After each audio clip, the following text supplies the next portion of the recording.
The dust swirled across the barren plains like angry spirits as Abigail Ellis staggered forward, her arms aching from carrying her 2-year-old daughter for miles upon endless miles. The year was 1875, and the unforgiving landscape of the Wyoming Territory stretched before her like a cruel joke, taunting her with its vastness while offering no shelter from the merciless afternoon sun. The hem of her tattered dress was caked with mud, her cracked lips bleeding, but still she pressed on, for stopping meant death for them both. "Just a little farther, Lily," she whispered to the child who dozed fitfully against her shoulder, tiny fingers clutching the worn fabric of Abigail's dress. "Mama will find us somewhere safe." Abigail had been walking since dawn, fleeing the charred remains of the small cabin she'd called home, until raiders had descended upon it 2 days prior. Her husband Thomas had been away when they came a small mercy that had likely saved his life, but left her to face the destruction alone. Everything they'd built over 3 years of marriage had been reduced to ashes, leaving her with nothing but the clothes on her back, her daughter, and the wedding ring she wore beneath her gloves. The distant silhouette of mountains promised water and safety, but they remained stubbornly on the horizon, never seeming to draw closer despite her determination. Her arms trembled under Lily's weight, light as the child was. Hunger gnawed at her stomach, and thirst had long since turned her mouth to sandpaper. "Water, Mama," Lily whimpered, stirring from her sleep. "Soon, my love," Abigail promised, though she had no idea if she spoke the truth. The canteen hanging at her hip had been empty since midday. As the sun began its descent toward the western horizon, turning the sky ablaze with oranges and pinks, Abigail's strength finally began to fail her. Her knees buckled, and it took every ounce of her remaining willpower to avoid dropping Lily as she sank to the ground. She adjusted her daughter on her lap, brushing back sweat-soaked blonde curls from the child's forehead. "We'll rest here for a moment," she said, though she feared that if she closed her eyes, they might never open again. The sound of hoofbeats came so suddenly that Abigail thought she might be dreaming. She turned her head toward the noise, squinting against the setting sun to make out the approaching rider. Her hand instinctively tightened around Lily as fear surged through her veins. Out here, strangers could mean salvation or death, and she had encountered too much of the latter lately to trust easily. The rider slowed his horse as he approached, and Abigail could make out the broad shoulders and strong profile of a man silhouetted against the golden sky. He wore a wide-brimmed hat that cast shadows across his face, but even in her exhausted state, she could tell he was watching her carefully. "Madam," he called out, his voice deep and cautious. "You all right out here?" Abigail struggled to her feet, cradling Lily close. "Just resting," she replied, her voice cracking from thirst. Pride kept her from begging for help, though every fiber of her being wanted to cry out for water, for safety, for mercy. The stranger dismounted in one fluid motion, revealing his considerable height. As he stepped closer, Abigail could see his features more clearly, a strong jaw darkened with stubble, piercing blue eyes beneath his hat brim, and a weathered face that had seen its share of hardship. "Name's Samuel Pierce," he said, approaching slowly as if afraid he might startle her. "Most folks call me Sam." He glanced at Lily, then back to Abigail, taking in their disheveled appearance and the obvious exhaustion that had Abigail swaying on her feet. "There's a creek about a half-mile back," he said, nodding toward the direction he'd come from. "And my camp's not far beyond that. You look like you could use some water and rest." Abigail hesitated, weighing her options. Trust had become a luxury she couldn't afford, but neither could she afford to refuse help when Lily's life depended on it. "I'm Abigail," she finally said. "Abigail Ellis." "This is my daughter, Lily." Sam nodded, a gentle expression crossing his face as he looked at the child. Without warning, he stepped forward, and in one swift movement, he lifted both Abigail and Lily into his arms. Abigail gasped, startled by the sudden contact and by the strength that allowed him to lift both of them with apparent ease. She clutched Lily tighter, afraid they might fall. "Your burden is mine now," Sam said softly, his eyes meeting hers with an intensity that made her breath catch. Just for a while, at least. Before she could protest, he was carrying them toward his horse, a sturdy chestnut stallion that stood patiently nearby. "I can walk," Abigail insisted, though her body betrayed her with its trembling. "I've no doubt you can, Mrs. Ellis," Sam replied, the corners of his mouth lifting slightly. "You've clearly walked farther than most men could, but there's no need to walk any more today." With a gentle motion that belied his strength, he lifted them onto his horse, then mounted behind them. Abigail found herself cradled against his chest, Lily secure between them. The unexpected safety of strong arms around her nearly undid her composure, and she had to blink rapidly to keep tears at bay. "Hold on," he murmured, his breath warm against her ear as he reached around her to take the reins. As the horse began to move, carrying them toward the promised water and shelter, Abigail allowed herself to relax fractionally against the solid warmth of the stranger's chest. She didn't know who Samuel Pierce was or why he had chosen to help them, but in that moment, with her daughter safely cradled and her own exhausted body supported by his strength, she decided that questions could wait. The creek Sam had mentioned came into view just as the last rays of sunlight disappeared behind the mountains. The water gleamed silver in the gathering dusk, and the sound of it rushing over stones was the sweetest music Abigail had heard in days. Sam helped her dismount, still holding her firmly as her legs threatened to buckle beneath her. Once on solid ground, Abigail clutched Lily close and moved to the water's edge, falling to her knees beside the creek. She cupped her hand and brought the cool liquid to her daughter's lips first, then drank deeply herself, the water easing the burning in her throat. "Careful now," Sam cautioned, crouching beside them. "Too much too fast isn't good after going without." Abigail nodded, forcing herself to slow down. She splashed water on Lily's face, cleaning away the dust of their journey, then did the same for herself. The simple act of washing felt like a luxury she'd forgotten existed. "My camp's just over that rise," Sam said, gesturing to a gentle hill beyond the creek. "Got some stew that should still be warm and a place you can rest properly." "Why are you helping us?" Abigail asked, finally voicing the question that had been troubling her since he'd appeared. Sam's expression grew solemn in the fading light. "Out here, we help each other or we die alone." Simple as that. He paused, then added more softly, "Besides, no mother and child should be wandering these parts without protection." He stood and offered his hand. "Can you walk a bit now that you've had some water? It's not far." Abigail nodded, adjusting Lily on her hip and taking his outstretched hand. His fingers were calloused but gentle as they closed around hers, helping her to her feet. Once standing, she expected him to release her, but he maintained his hold, offering support as they crossed the creek on stepping stones. The campsite was modest, but well-organized, a small fire ring with embers still glowing, a canvas tent pitched between two juniper trees, and a pack horse tethered nearby, companion to the chestnut stallion. Sam immediately set about rekindling the fire, adding small branches until flames danced upward, casting a warm glow over the camp. "Sit," he said, gesturing to a bedroll spread near the fire. "Rest while I see to the horses and get you both some food." Too exhausted to argue, Abigail settled on the offered bedroll, positioning Lily in her lap. The child was more alert now, her blue eyes wide as she took in their new surroundings. "Nice man," Lily said quietly, pointing at Sam as he unsaddled his horse. "Yes," Abigail agreed cautiously. "He seems to be." Sam returned with a metal pot that he placed at the edge of the fire.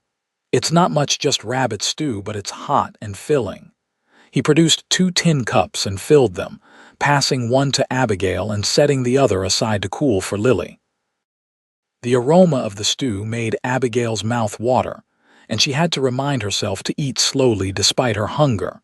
As they ate, Sam kept a respectful distance, sitting on the opposite side of the fire. The dancing flames illuminated his features, the straight nose, the weathered lines around his eyes that suggested he smiled often, the watchful gaze that seemed to miss nothing. "Where are you headed?" he asked after a while, his voice breaking the comfortable silence that had settled over the camp. Abigail hesitated, suddenly realizing she had no clear answer. "Anywhere safe," she finally admitted. "Our home was raided 2 days ago, burned to the ground." Sam's expression darkened. "Raiders? Which direction did you come from?" "East," Abigail replied. "We had a small place about 15 miles from Fort Laramie." "Indians?" he asked, though his tone suggested he already knew the answer. Abigail shook her head. "White men, 6 of them. They wore no uniforms, but they weren't simple bandits either. They knew what they were doing." She swallowed hard, the memories still raw. "I hid with Lily in the root cellar. They didn't find us, but they took everything worth taking and burned the rest." Sam nodded grimly. "There've been reports of a gang working these parts. Army's been tracking them, but they're elusive." He studied her face. "Your husband?" "Thomas was away," Abigail said, her voice catching. "He'd gone to Fort Laramie for supplies. He was due back yesterday." She looked down at Lily, who had fallen asleep against her chest. "I couldn't stay to wait for him, not with Lily, not with everything gone." "You made the right choice," Sam assured her. "A mother's first duty is to her child." "Thomas will think we died in the fire," Abigail whispered, the realization hitting her anew. "If he returned and found the cabin burned." "Fort Laramie's not far from here," Sam said. 3 days' ride, maybe less. I could take you there. If your husband's looking for you, that's where he'd start." Hope flickered in Abigail's chest for the first time in days. "You would do that," Sam nodded. "Heading that direction anyway, got business at the fort." Abigail studied him, trying to discern what kind of man would offer such help to strangers. He wore simple clothes, a faded blue shirt, sturdy denim pants, well-worn boots, but they were clean and in good repair. The pistol at his hip looked well-maintained, and the knife sheathed at his belt suggested he knew how to survive in this wilderness. But it was his eyes that gave her the most comfort, clear and direct, with none of the shifty evasiveness she'd learned to associate with men of ill intent. "Thank you," she said simply. "We don't have much to offer in return." Sam waved away her words. "Not looking for payment, Mrs. Ellis, just doing what needs doing." "Abigail," she corrected him. "Please call me Abigail." A small smile curved his lips. "Abigail," he repeated, the name sounding different in his deep voice. He stood abruptly, moving to the tent. "You and the little one take the tent tonight. I'll sleep out here by the fire." "We couldn't possibly." "You can and you will," Sam interrupted, his tone gentle but firm. "You need proper rest, both of you. The ground's no place for a child to sleep, and you've had enough hardship these past days." Too weary to argue further, Abigail nodded gratefully. She carried the sleeping Lily to the tent, which was small but clean, with a bedroll already spread inside. Sam had added his saddle blanket as an extra layer of comfort, and his saddlebag served as a makeshift pillow. "Sleep well," he said, stepping back to give her space. "We'll head out at first light." Abigail paused at the tent entrance. "Mr. Pierce, Sam, I don't know how to thank you." In the firelight, his expression softened. "No thanks needed. Get some rest, Abigail." As she settled into the tent with Lily curled against her, Abigail realized it was the first time in 2 days that she didn't fear closing her eyes. Outside, she could hear Sam moving around the camp, the sound of his footsteps, a reassuring reminder that they were no longer alone in this vast wilderness. Despite her exhaustion, Sleep eluded Abigail for a time as her mind replayed the events that had brought her to this point. 6 months ago, she and Thomas had been so full of hope, working their small homestead, dreaming of the future they would build for Lily. Now everything was gone, and she didn't even know if Thomas had survived. Yet as the distant howl of a coyote echoed across the plains, Abigail found herself oddly comforted by the solid presence of the stranger who had appeared like an answer to an unspoken prayer. With that thought, she finally surrendered to exhaustion, sleeping more deeply than she had in days. Dawn broke clear and cool with a thin mist rising from the creek. Abigail woke to the sound of movement outside the tent and the comforting aroma of coffee brewing. Lily still slept beside her, tiny fists curled against her chest, face peaceful in the soft morning light. Carefully, Abigail extricated herself and stepped outside. Sam was crouched by the fire, tending to a small pot. He glanced up at her approach, and something in his expression made her suddenly conscious of her disheveled appearance. "Morning," he said, his voice rough with sleep. "Coffee's almost ready.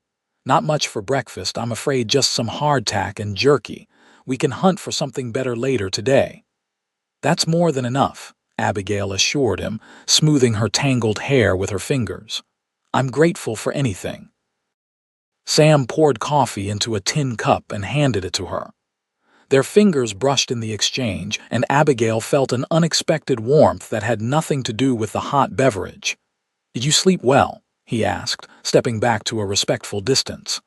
"Better than I have in days," she admitted. "Thank you again for the tent." Sam nodded, then turned to check on the horses. "We should reach the trading post at Cottonwood Creek by nightfall if we make good time. We can resupply there and get word to Fort Laramie about your husband." The mention of Thomas brought a fresh wave of worry. "Do you think there's a chance he's looking for us?" Sam paused in his work, considering her question carefully. "If he's alive, he's looking. No man would abandon his family without a fight." His words were meant to comfort, but the qualification, "if he's alive," hung heavy in the air between them.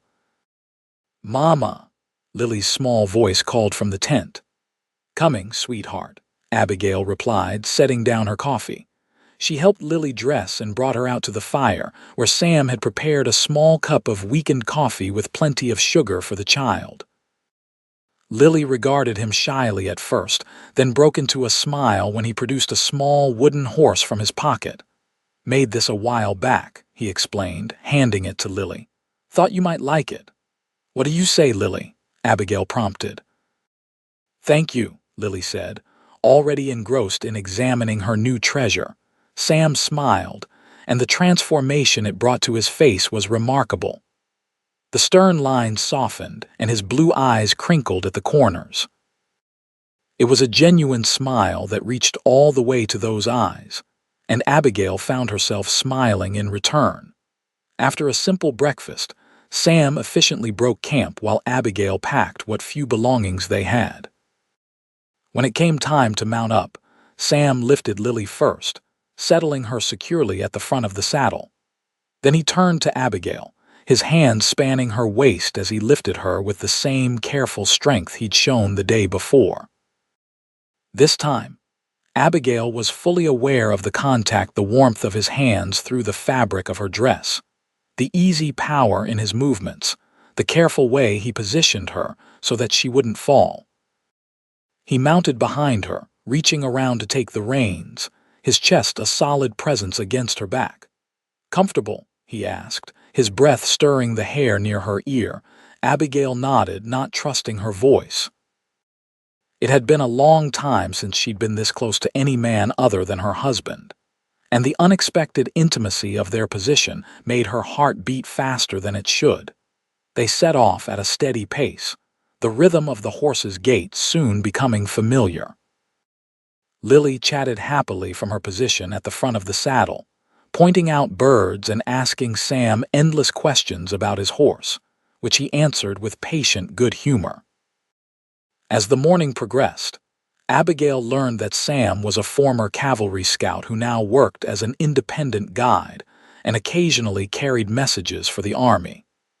He knew this territory intimately, pointing out landmarks and explaining the best routes through the challenging terrain. "How did you come to be out here alone?"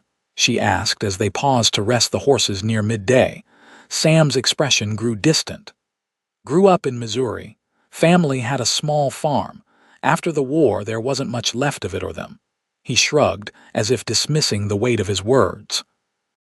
"Joined the cavalry for a while. Seemed the sensible thing to do. Been out west ever since." "No family of your own," Abigail ventured, then immediately regretted the personal question. "I'm sorry, that's none of my business." "No need for apologies," Sam replied easily. "And no family." "Never found the right woman, I suppose. Or maybe I wasn't looking." He glanced at her. "What about you? How did you end up homesteading near Fort Laramie?"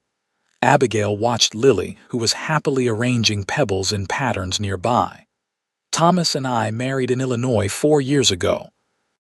He had dreams of the West land of our own, a place to build something lasting. We came out here when Lily was just a baby." She smiled faintly at the memory. "It was harder than we expected, but we were making it work. The cabin was small, but Thomas had plans to expand it this summer."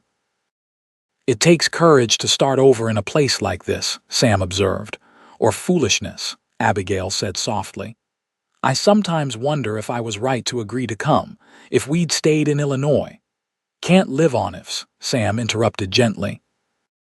"You made the best choice you could with what you knew then." His words, simple as they were, eased something in Abigail's heart. He was right, of course. Regret was a luxury she couldn't afford, especially now. They continued their journey through the afternoon, the landscape gradually changing as they moved northwest. The flat plains gave way to rolling hills dotted with pine and juniper trees, offering welcome shade from the intensifying sun. Sam proved to be a thoughtful traveling companion, pointing out wildlife to Lily and ensuring frequent stops to rest. He seemed to anticipate Abigail's needs before she voiced them, offering water or assistance without making her feel weak for needing help. As promised, they reached the trading post at Cottonwood Creek just as the sun was beginning to set. The small settlement consisted of a sturdy log building serving as the trading post, a stable, and a few scattered cabins.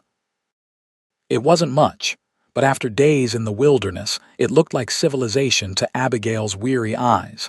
Sam helped her and Lily dismount in front of the trading post, then tied the horses to a hitching post. "Wait here," he said. "I'll see about rooms for the night." He returned moments later with a frown creasing his brow. "Place is fuller than usual. Trail crew came through yesterday, took most of the rooms." "We can sleep in the stable," Abigail suggested, "or outside. We've imposed on you enough already." Sam shook his head. "There's one room left. You and Lily will take it. I'll find a spot in the stable." Before Abigail could protest, he added, "And I won't hear any arguments about it. Come on, let's get you settled, then we can see about some proper food." The room was small but clean, with a narrow bed that would be just large enough for Abigail and Lily. A basin of water sat on a simple washstand, and a small window overlooked the dusty main street of the settlement. "It's perfect," Abigail said, genuinely grateful for the simple accommodation. Sam nodded, setting their few belongings inside the door. "Get cleaned up. I'll arrange for some food to be brought over." Left alone with Lily, Abigail took the opportunity to wash both of them as thoroughly as possible with the limited water available. She did her best to smooth the wrinkles from her dress and combed through Lily's blonde curls until they shone. A knock at the door announced the arrival of their meal, a hearty stew, fresh bread, and to Abigail's delight, a small pot of honey. Sam had arranged for the food to be served in her room, and he stood awkwardly in the doorway as if uncertain whether to join them. "Please, eat with us," Abigail invited, gesturing to the small table where the food was laid out. Sam hesitated, then nodded, removing his hat as he stepped inside. He seemed too large for the small room, his broad shoulders nearly touching the door frame as he moved to the table. They ate in companionable silence for a time, both adults watching with amusement as Lily devoured her bread and honey with enthusiastic messiness. "I sent word to Fort Laramie," Sam said eventually. "Ryder's leaving at dawn. If your husband's there, he'll know to look for you at Cottonwood Creek." Abigail's heart leaped with hope. "Thank you, that's more than I could have asked for." "Also asked around about those raiders," Sam continued, his expression growing serious. "They hit a place about 5 miles east of here last week. Seems they're working their way west. Did anyone?" Abigail couldn't finish the question. "No casualties reported," Sam assured her. "But they took everything of value and burned what they couldn't carry, same as at your place." Abigail nodded, relieved that no lives had been lost but troubled by the pattern. "Why would they do this? What do they gain by burning homesteads?" Sam's jaw tightened. "Some men just like destruction." "But I've got my suspicions about this group. There's talk of a railroad survey coming through, looking for the best route. Land suddenly becomes a lot more valuable if it's on that route." "You think someone's trying to clear the way for the railroad?" Abigail asked, horrified by the implication. "It's happened before," Sam said grimly. "Wouldn't be the first time powerful interests used intimidation to get what they want." The conversation was interrupted by Lily, who had finished her meal and was now struggling to keep her eyes open. Abigail wiped her daughter's sticky face and hands, then settled her on the bed. "I should let you rest," Sam said, rising from his chair. "I'll be in the stable if you need anything." Abigail walked him to the door. "Sam, I don't know how to repay you for everything you've done." He turned to face her, his expression serious. "There's no debt between us, Abigail. I did what any decent man would do." "No," she disagreed softly. "Not any man would have stopped. Not any man would have cared for a stranger and her child as you have." Something flickered in his eyes, a warmth that made Abigail's breath catch. For a moment they stood in silence, the air between them charged with unspoken words. Then Sam cleared his throat and stepped back. "Get some rest. Tomorrow we'll find out if there's word of your husband." After he left, Abigail lay beside Lily in the narrow bed, listening to the unfamiliar sounds of the settlement, distant laughter from what must be a saloon, the occasional whinny of horses, the creak of the building settling for the night. Her thoughts turned to Thomas as they had countless times over the past days. She pictured his kind face, his gentle hands that had built their cabin and cradled Lily with equal care. If he was alive, he would be searching for them. If he was alive, they might yet rebuild what they had lost. Yet as sleep claimed her, it was Sam's face that appeared in her mind, those blue eyes that missed nothing, the rare smile that transformed his features, the strength that had carried both her and Lily when she could go no further. Morning brought a flurry of activity to the small settlement. Abigail woke early, dressed Lily, and stepped outside to find Sam already waiting for them, 2 horses saddled and ready. "There's breakfast at the trading post," he said by way of greeting. "Thought you might prefer something hot before we head out." "Head out?" Abigail asked, confused. "But what about waiting for word from Fort Laramie?" Sam's expression was carefully neutral. "Got word already. Ryder came in before dawn." Abigail's heart raced. "And did they have news of Thomas?" Sam hesitated, then shook his head. "No one matching his description has been at the fort in the past week, but that doesn't mean anything definite," he added quickly. "He could be searching for you elsewhere." Disappointment washed over Abigail, but she forced herself to remain composed for Lily's sake. "Where are we heading, then?" "Fort Laramie," Sam replied. "It's our best chance of finding news of your husband, and it's the safest place for you and Lily right now." After a simple breakfast, they set out on the trail north toward Fort Laramie. This time, Abigail rode her own horse, a gentle mare Sam had purchased for her at the trading post, despite her protests about the expense. "Consider it a loan," he'd said firmly when she'd objected. "You can't ride double with me all the way to the fort, and Lily's safer with you on your own mount." The day passed more pleasantly than Abigail could have imagined, given the circumstances. The weather was favorable, with clear skies and a gentle breeze that kept the worst of the heat at bay. Lily, seated securely in front of Abigail, delighted in the freedom of riding her own horse, pointing out butterflies and wildflowers with infectious enthusiasm. Sam rode beside them, occasionally sharing stories of his scouting days or explaining the natural features of the landscape they passed through. His deep voice had a soothing quality that Abigail found herself enjoying more than she should, given her uncertain situation. They stopped to rest near a small stream around midday. While Lily napped in the shade of a cottonwood tree, Abigail and Sam sat nearby, keeping watch over the peaceful landscape. "Tell me about Thomas," Sam said unexpectedly, his gaze fixed on the distant horizon. Abigail glanced at him, surprised by the request. "Why do you want to know about him?" Sam shrugged. "Thought it might help to talk about him, and if we're going to find him, I should know what he looks like." Abigail nodded, understanding the practical reason behind his question. "He's about your height, but not as broad in the shoulders. Dark hair, brown eyes. He has a scar on his left cheek from a farming accident when he was young." She smiled faintly at the memory. "He's gentle. Good with his hands, built our cabin himself, mostly. He was a schoolteacher back in Illinois, but out here, he had to learn to be a farmer and a hunter too." "Sounds like a good man," Sam observed. "He is," Abigail confirmed. After a pause, she added, "We had our struggles like any couple. The frontier is hard on marriages.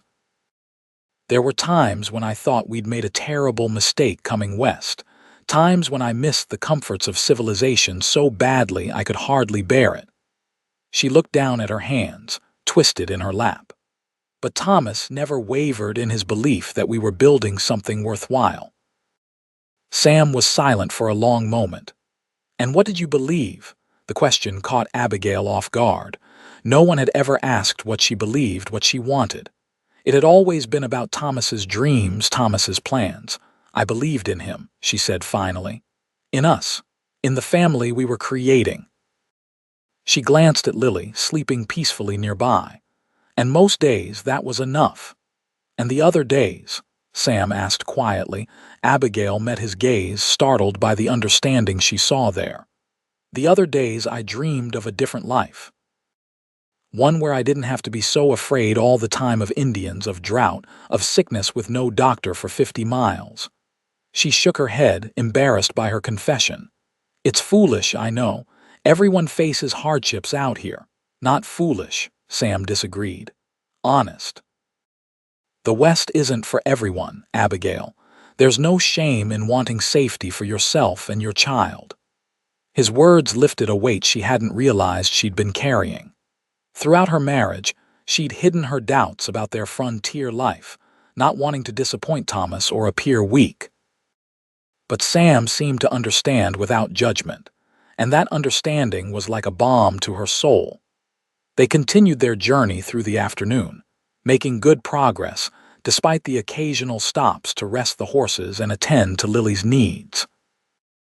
By evening, they had reached a sheltered valley that Sam deemed suitable for camping. As they set up camp, Abigail noticed that Sam moved with a slight stiffness, favoring his right side. When he winced while unsaddling his horse, she approached him with concern. "Are you hurt?" she asked. Sam shook his head dismissively. "Old injury. Acts up sometimes when I've been in the saddle too long." Abigail frowned. "Let me see." "It's nothing, Samuel Pierce," she interrupted firmly. "I've tended wounds before. Now let me see what's troubling you." Surprised by her authoritative tone, Sam hesitated, then nodded. He eased off his jacket and lifted the right side of his shirt to reveal a jagged scar that ran from his ribs to his hip. The skin around it was inflamed and tight. "A patchy arrow 6 years back," he explained. "Healed as well as could be expected, but it pains me sometimes." Abigail examined the scar with a practiced eye. The muscles nodded. I have some willow bark in my bundle. Thomas always suffered from back pain, so I learned to make a poultice. It might help. Before Sam could object, she busied herself preparing the remedy, steeping the bark in hot water from their cooking pot. When it was ready, she soaked a clean cloth in the mixture and approached him. "You'll need to sit or lie down," she instructed, all business despite the intimacy of what she was proposing.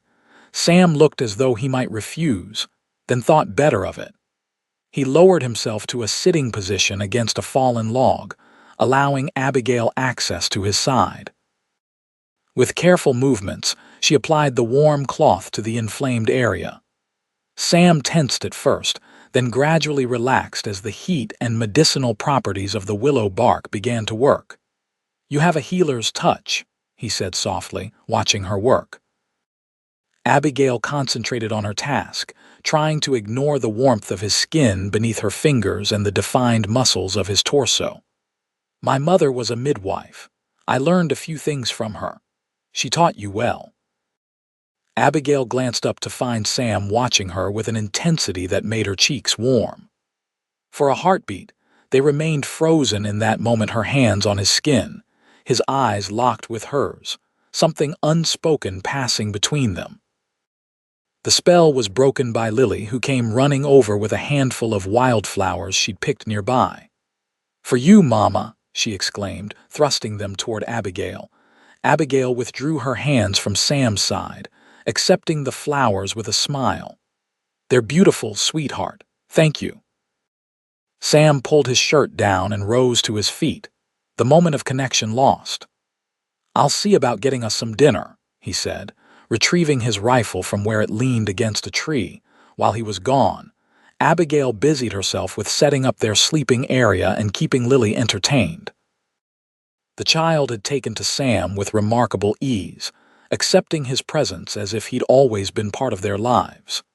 It worried Abigail sometimes what would happen when they found Thomas. How would Lily react to saying goodbye to the man who had become her constant companion these past days? And what about her own feelings? Abigail pushed the troubling thought aside as Sam returned with 2 rabbits for their dinner. The evening passed pleasantly as they ate by the campfire. Sam told Lily a story about a clever fox that made her giggle with delight. And for a brief time, the uncertainties of their situation faded into the background. In that moment, they might have been any family enjoying an evening together in the wilderness. As Lily's eyelids grew heavy, Abigail prepared her for sleep, settling her in the small tent Sam had pitched for them. When she emerged, she found Sam staring into the fire, his expression distant. "Penny for your thoughts," she said, settling beside him. Sam glanced at her, a half-smile curving his lips. "Not sure they're worth that much." "Try me," Abigail encouraged. He poked at the fire with a stick, sending sparks dancing upward. "Was just thinking about choices, the ones that lead us to where we end up." "Philosophical tonight," Abigail observed. "Maybe." He was silent for a moment, then continued. 6 days ago, I was heading to Fort Laramie on a simple message run. Nothing unusual about it. Then I decided to take the western route instead of my usual trail." He looked at her directly now. "If I hadn't made that choice, I wouldn't have found you and Lily." The implication hung in the air between them that something as simple as choosing one path over another had brought them together. It felt like more than chance, yet Abigail was afraid to name what it might be instead. "I'm grateful you did," she said simply. Sam nodded, turning back to the fire. "Get some rest, Abigail. We've got another long day tomorrow." She rose to go to the tent, then paused. "Thank you, Sam, not just for finding us, but for everything since." His eyes, reflecting the firelight, met hers. "You don't need to thank me." "I know," she replied softly, "but I want to." That night, lying beside Lily in the small tent, Abigail found sleep elusive. Her thoughts were a confused tangle of worry for Thomas, uncertainty about their future, and increasingly, awareness of Sam pierce his strength. His kindness, the way his rare smiles transformed his face. What kind of woman was she, to be thinking of another man when her husband might be searching desperately for her? Yet she couldn't deny the connection that had formed between her and Sam over these few days, a connection born of shared hardship and mutual respect. Morning came too quickly, dawning clear and promising another hot day. They broke camp efficiently and were on the trail before the sun had fully cleared the eastern horizon. Sam estimated they would reach Fort Laramie by evening if they maintained a steady pace. The day grew increasingly warm as they rode, and by midday, the heat was oppressive. They stopped near a stand of cottonwoods that offered welcome shade, and Sam suggested they rest through the hottest part of the day before continuing. While Lily napped, Abigail ventured to a small stream that ran nearby to wash her face and refill their canteens. She was crouched by the water when she heard a twig snap behind her. Turning quickly, she expected to see Sam, but instead found herself facing a stranger, a rough-looking man with a scraggly beard and cold eyes. "Well now," he drawled, looking her up and down in a way that made her skin crawl. "What have we here?" Abigail stood slowly, her heart racing. "My companions are just through those trees," she said, trying to keep her voice steady. The man grinned, revealing tobacco-stained teeth. "Don't see nobody but you, lady." A second man emerged from the brush, equally disheveled and menacing. "Pretty little thing, ain't she, Joe?" Abigail took a step backward, her mind racing. Sam and Lily were only a short distance away, but would he hear if she called out? "My husband is waiting for me," she lied, hoping to deter them. The first man, Joe, laughed. "Funny, we been watching you for a while, ain't seen no husband." "Just you, a kid, and some fella who don't look like he belongs with you." Cold fear gripped Abigail as she realized they must have been following them, perhaps since Cottonwood Creek. "What do you want?" "Well now, that depends," Joe replied, taking a step closer. "Could be we want your horses. Could be we want whatever valuables you got.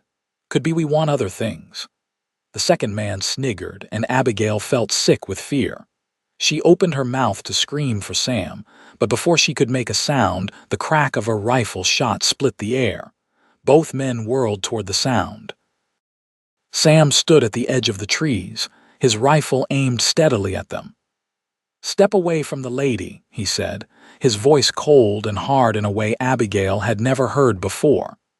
"Now, mister, we was just being friendly," Joe protested, though he took a hasty step back. "I saw what kind of friendly you were being," Sam replied. "And I'm not feeling particularly friendly myself right now.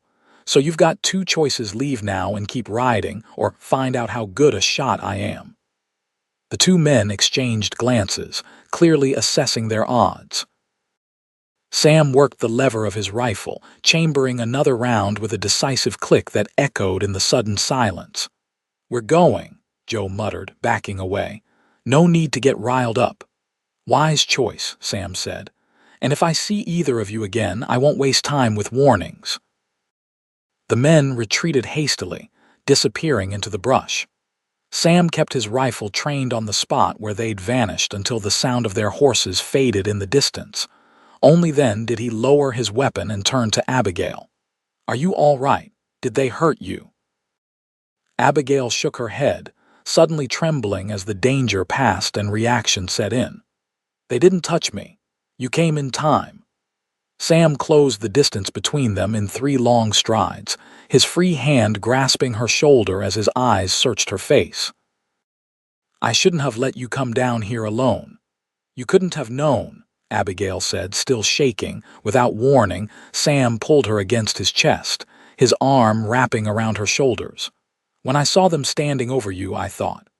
He didn't finish the sentence, but his grip tightened. Abigail allowed herself to lean into his strength just for a moment.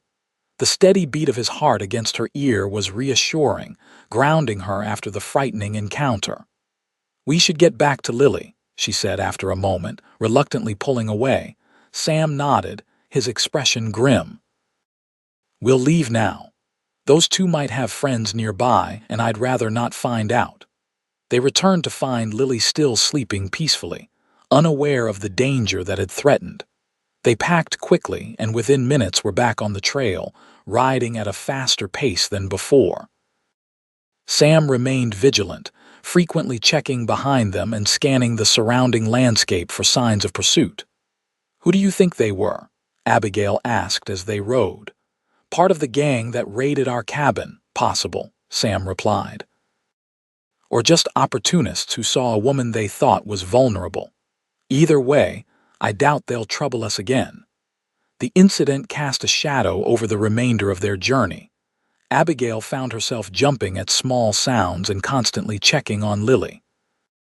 Sam rode closer to them than before, his hand never far from his rifle. By late afternoon, the walls of Fort Laramie came into view, a welcome sight that promised safety after the tensions of the day. The fort stood as an outpost of civilization in the wilderness, its sturdy buildings a stark contrast to the natural landscape surrounding it. As they approached the gates, Abigail felt a mixture of hope and apprehension. If Thomas was anywhere, he would be here, or at least, news of him would be.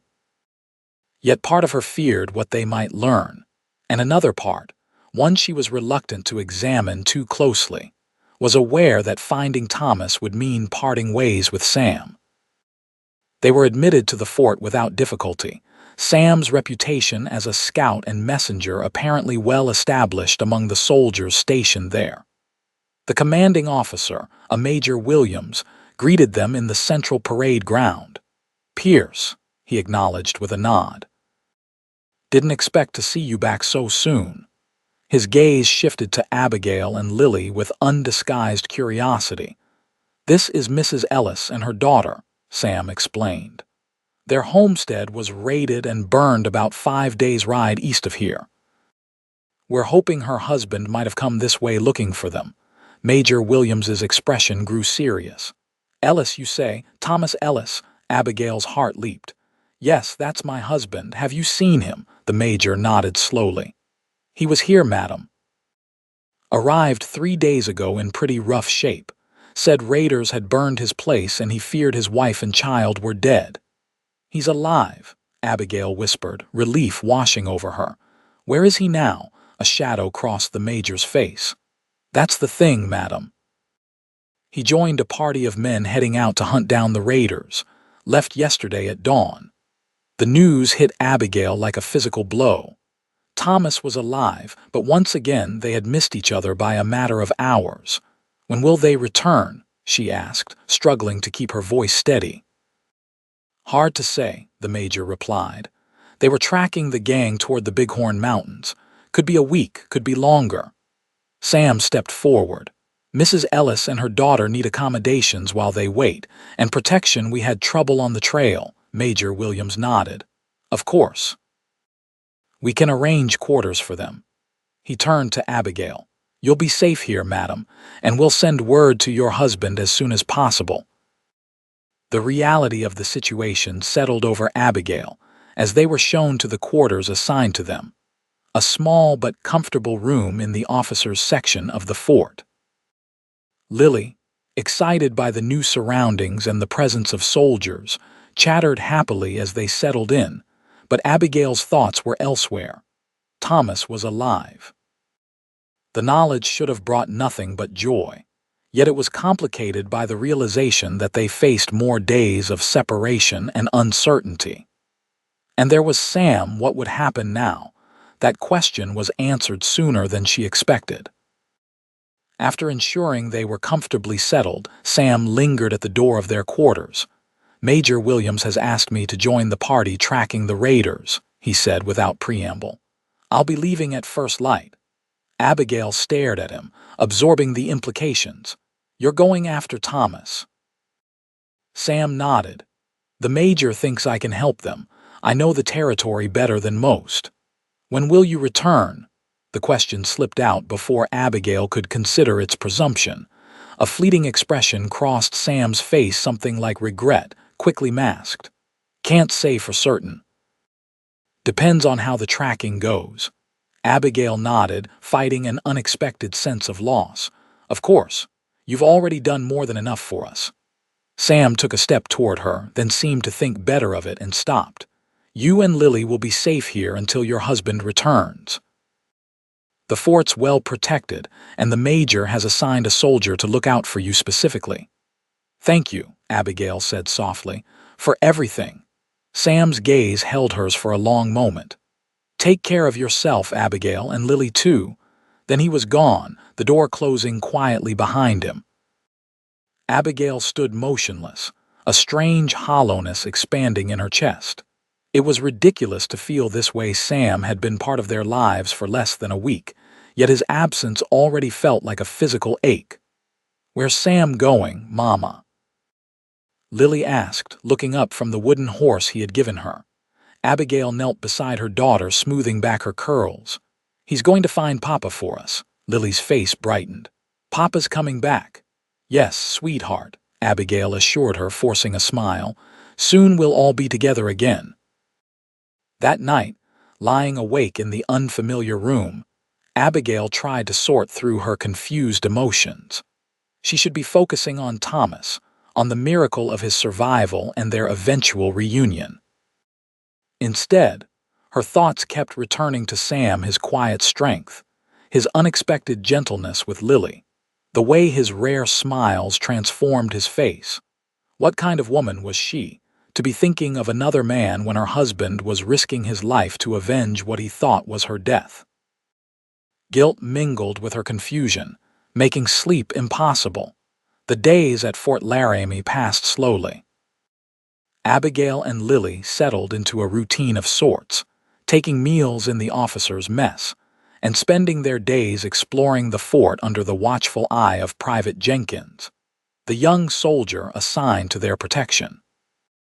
The military community was welcoming, particularly the few officers' wives stationed there, who were delighted to have another woman and child to fuss over. A week passed with no word from either Thomas or the tracking party. Abigail tried to keep her spirits up for Lily's sake, but as each day ended without news, anxiety gnawed at her. Had something happened to the tracking party? Were Thomas and Sam in danger? On the 8th day, as Abigail was helping Lily practice her letters in their quarters, a commotion outside drew her attention. The sound of horses and men's voices filtered through the open window, and Lily abandoned her slate to rush to the door. Is it Papa? She asked excitedly. Let's see, Abigail replied, her heart racing as she followed Lily outside. The central parade ground was filled with returning riders, dusty and weary from the trail. Abigail scanned the faces anxiously, looking for Thomas or Sam among them. It took her a moment to spot them, Thomas dismounting near the officers' quarters, Sam a few feet away, helping a wounded man from his horse. Thomas, she called, her voice breaking with emotion. He turned at the sound, his face freezing in disbelief as he saw her. For a heartbeat, he stood motionless, as if afraid she might vanish if he moved. Then he was running toward her, and Abigail found herself swept into an embrace so tight it nearly robbed her of breath. Abigail, he whispered against her hair. My God, you're alive. You're both alive. Lily tugged at his leg, and Thomas dropped to his knees, gathering his daughter into his arms with a sob that tore at Abigail's heart. My little girl, he murmured, pressing kisses to Lily's face as she giggled and patted his beard. Over Thomas's shoulder, Abigail caught sight of Sam watching them from a distance. Their eyes met briefly before he turned away, leading his horse toward the stables. The reunion with Thomas was everything it should have been: emotional, joyful, a miracle after days of uncertainty and fear. As they returned to their quarters, Thomas couldn't stop touching them, as if to reassure himself that they were truly there. He listened in horror as Abigail recounted the raid on their cabin and their desperate flight across the plains. When I returned and found the cabin burned, I thought I'd lost you both, he said, his voice rough with emotion. I've never known such despair. We were fortunate, Abigail replied, if Sam hadn't found us when he did. Thomas nodded, his expression solemn.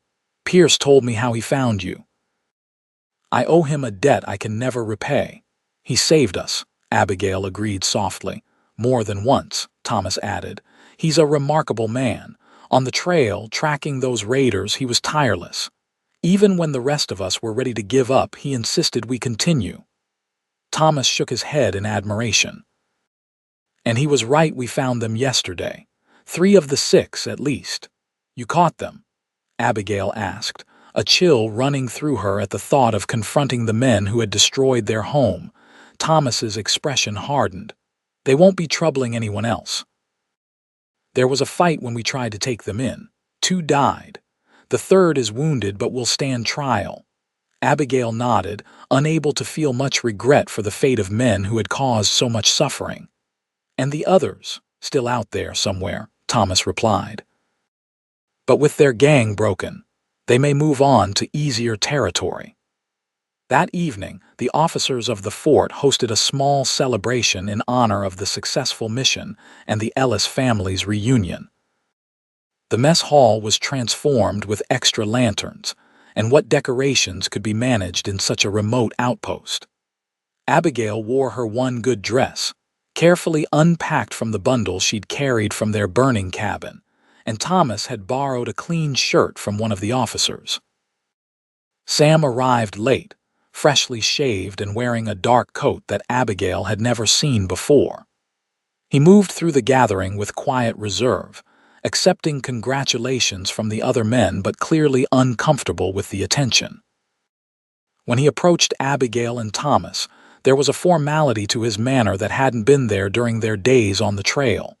Mrs. Ellis, he greeted her with a slight bow. Mr. Ellis, I'm glad to see your family reunited. Thanks to you, Thomas replied warmly, extending his hand. I can never express my gratitude adequately, Pierce. You saved my family when I couldn't. Sam accepted the handshake but shook his head. Your wife is a remarkable woman, Ellis. She kept herself and your daughter alive under circumstances that would have broken many. I merely provided transportation. You did far more than that, Abigail interjected, meeting Sam's gaze directly. You gave us hope when we had none. Something flickered in Sam's eyes, a warmth quickly banked. It was my honor to help, he said simply. Lily, who had been playing with the other children at the far end of the mess hall, spotted Sam and came running over. Sam, she cried, launching herself at him with complete trust that he would catch her. And he did, sweeping her up with a natural ease that brought a smile to his usually serious face. Hello, little one. Having fun, Lily nodded enthusiastically, then presented him with a slightly crushed wildflower. For you, she declared, because you found Papa for us. Sam accepted the flower with grave courtesy. Thank you, Miss Lily. It's beautiful.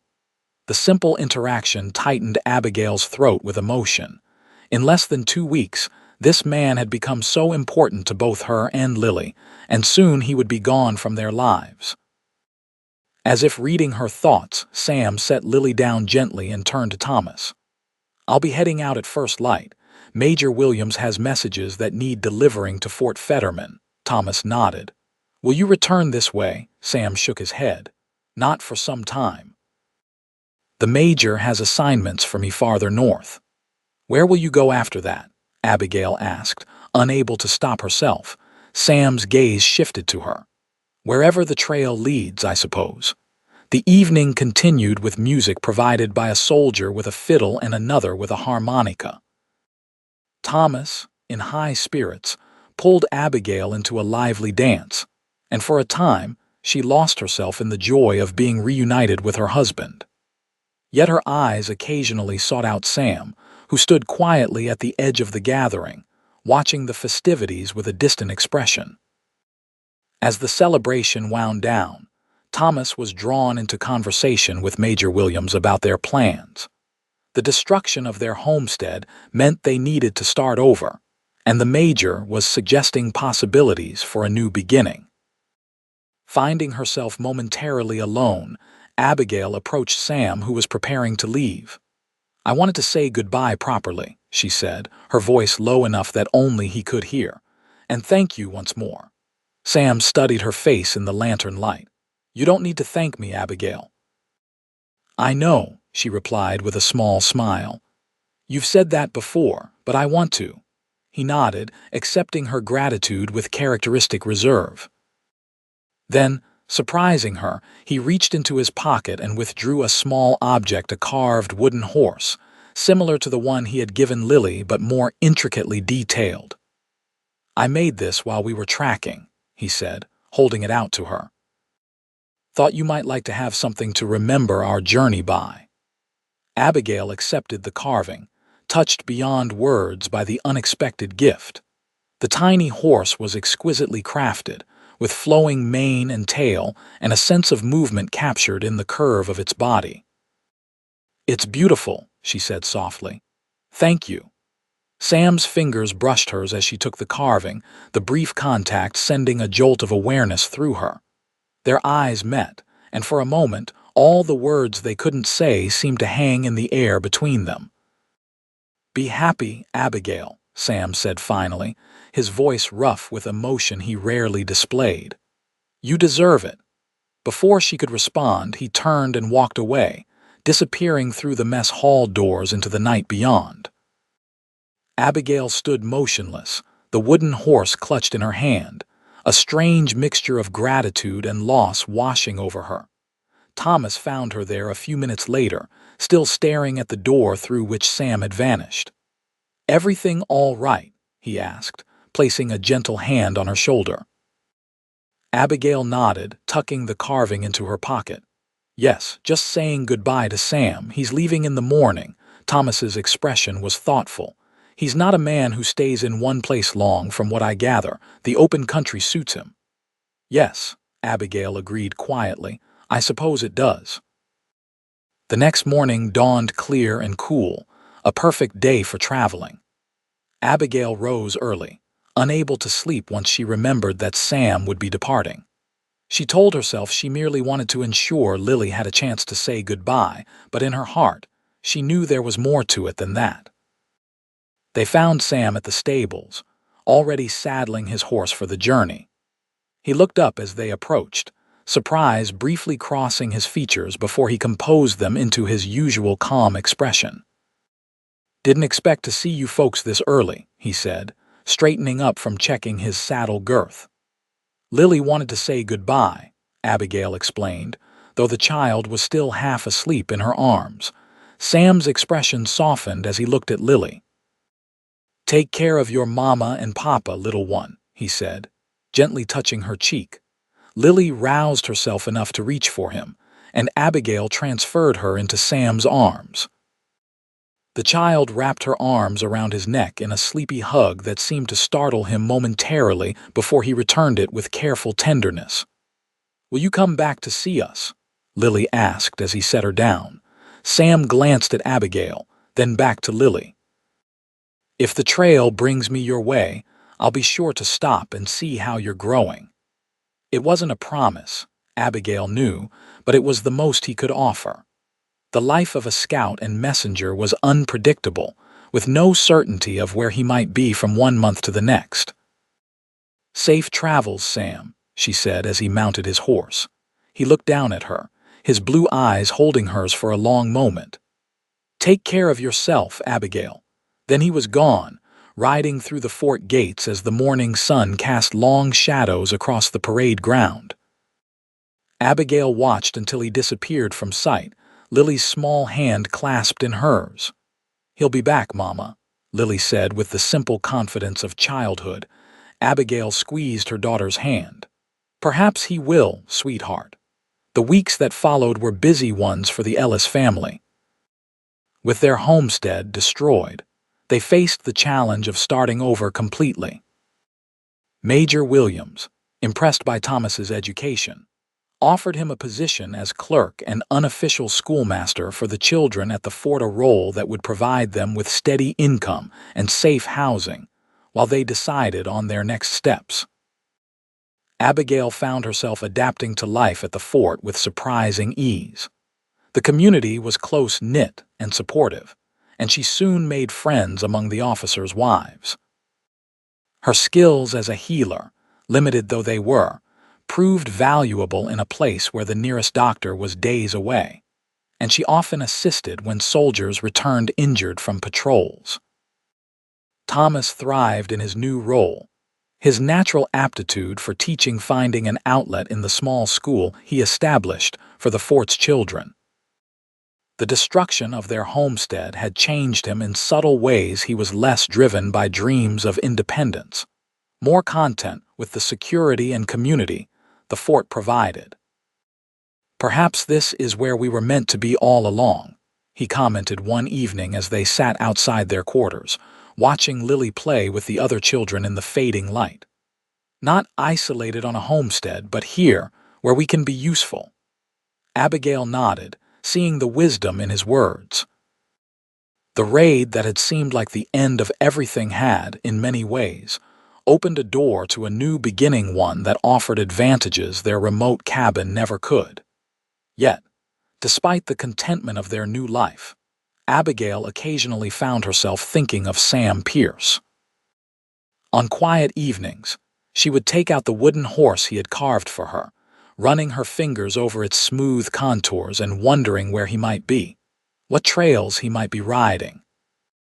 She kept the carving hidden not out of deception, but because it represented something private, a connection to a man who had come into her life at its darkest moment and carried her burden when she could carry it no longer. Summer faded into autumn, and autumn gave way to the first snows of winter. Fort Laramie prepared for the cold months ahead, stockpiling supplies and reducing patrols as the weather grew harsher. Abigail found herself unexpectedly anticipating the season. Winter at the fort promised to be far less isolating than it would have been at their remote cabin.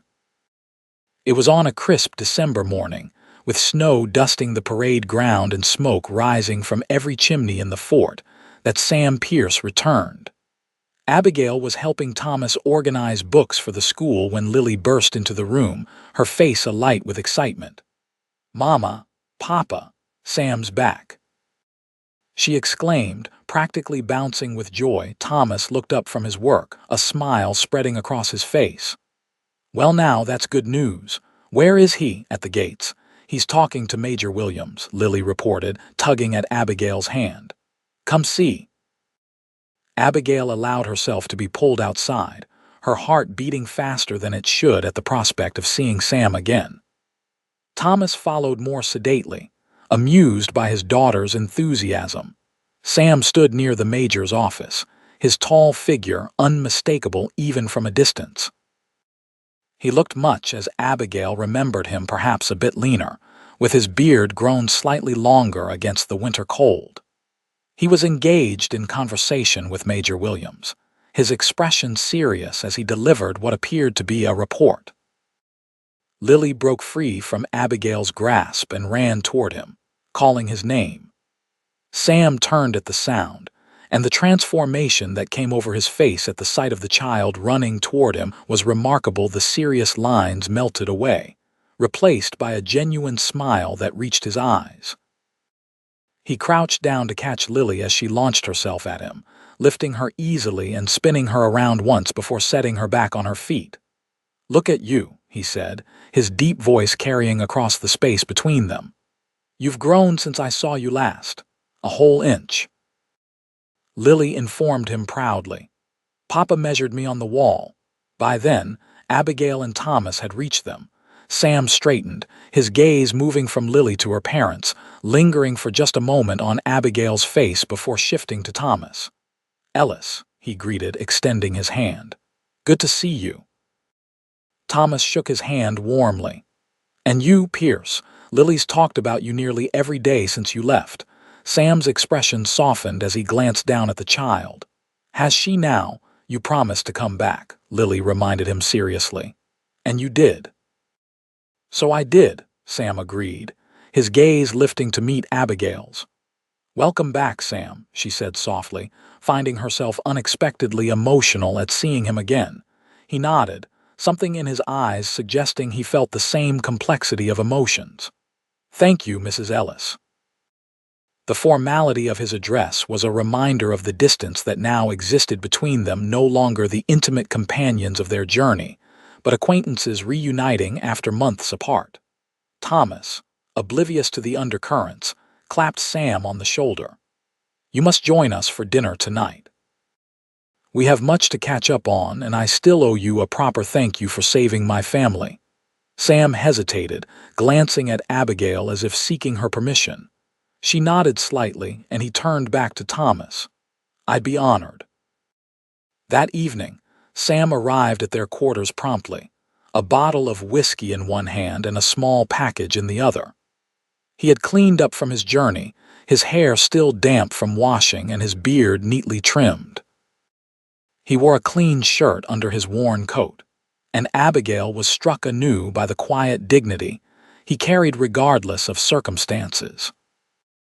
Lily claimed his attention immediately, showing him her slate with the letters she had learned to write and the small collection of treasures she had accumulated during their time at the fort. Sam listened with patient interest, treating each childish accomplishment with the seriousness it deserved in Lily's eyes. The dinner was simple but plentiful, a stew Abigail had prepared, fresh bread from the fort's bakery, and preserved fruits that were a luxury in the winter months. As they ate, Thomas drew Sam into conversation about his travels since they had last seen him. "Been as far north as the Yellowstone," Sam told them, his deep voice filling their small quarters, carrying dispatches between the forts and checking on conditions for potential new outposts. "Sounds like dangerous work," Thomas observed. "Especially in these winter months." Sam shrugged. "It has its moments, but the country up there, it's something to see. Valleys so green they hurt your eyes in summer, mountains that seem to touch the sky." Abigail, listening to his description, could almost see the landscapes he spoke of, wild, untamed places far from civilization. It struck her that those places suited Sam, that perhaps he needed the open country in the same way others needed the security of four walls. After dinner, when Lily had been put to bed despite her protests that she wasn't tired, the three adults sat by the fire with small glasses of the whiskey Sam had brought. Thomas and Sam discussed the situation with the local tribes, tensions that were simmering in some areas, peaceful trading in others. "The problem isn't the Indians," Sam said, swirling the amber liquid in his glass. "It's the promises the government makes and breaks. Hard for a man to trust when he's been lied to consistently." Thomas nodded thoughtfully. "I've come to the same conclusion working here at the fort. The broken treaties, the corruption, it's a wonder there's any peace at all." The conversation eventually turned to the Ellis family's plans for the future. Thomas explained their decision to remain at Fort Laramie indefinitely, his enthusiasm evident as he described the school he was developing and the community they had found. "It suits you," Sam observed. "Both of you," he added, glancing at Abigail. "It does," she agreed, "though sometimes I miss having land of our own." Thomas smiled fondly at her. "Perhaps someday we'll try again, but for now this is where we're meant to be." As the evening drew to a close, Sam remembered the package he had brought. "Nearly forgot," he said, retrieving it from where he had set it aside. "Something for Lily, thought she might like it." He handed the small bundle to Abigail, "for when she wakes." Abigail unwrapped the package carefully to reveal a beautifully carved set of wooden animals: a deer, a buffalo, a wolf, and a bear, each small enough to fit in the palm of her hand but detailed with remarkable precision. "Sam, these are exquisite," she said, turning the deer over in her hands to admire the craftsmanship. "Did you make them?" He nodded, a faint color touching his cheeks at her praise. "Had time on my hands during the long evenings. Carving passes the time." "You have a gift," Thomas said, examining the buffalo with appreciation. "Lily will treasure these." When it came time for Sam to leave, Thomas insisted on walking with him to the officers' quarters where he had been assigned a room for his stay at the fort. The two men shook hands at the door, and Abigail watched as Thomas said something that made Sam nod seriously in response. After Thomas had gone to check on Lily, who had called out in her sleep, Abigail found herself momentarily alone with Sam by the door. "It was good to see you again," she said softly. "Lily has missed you." Sam's gaze held hers. Only Lily, the question, simple as it was, caught Abigail off guard with its directness. "No," she admitted after a moment. "Not only Lily." Something flickered in his eyes, gratification, perhaps, or relief. "I thought of you both often," he said quietly. "Wondered how you were faring." "We've been well," Abigail assured him. "Thanks in no small part to you."